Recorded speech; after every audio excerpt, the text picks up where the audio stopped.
It's okay when you don't know which way to go. You only need to follow our shepherd. He will guide us. We don't always see the big picture. We don't always know the final destination.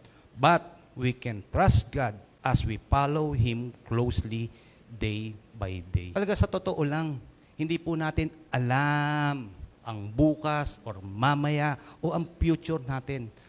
Basta ang kailangan lang magtiwala tayo sa Kanya.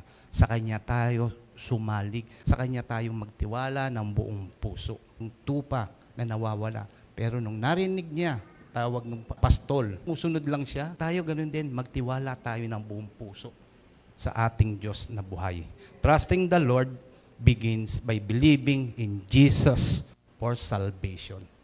Nagsisimula ang pagtitiwala sa paniniwala sa ating Panginoong Hesus sa tinapos niya sa krus ng Kalbaryo. When we trust Him, we acknowledge Him. Magpasalamat tayo sa Kanya, sa Kanyang pagmamahal. Acts 4:12. Si Jesus lang ang may kapangyarihang magligtas. Wala nang ibang pangalan sa mundong ito na ibinigay ng Diyos ang pwedeng magliligtas sa atin. Wala nang iba tayong tatawagan kung hindi ang ating Diyos na tunay na nagmahal. Pinakita niya to sa krus ng Kalbaryo.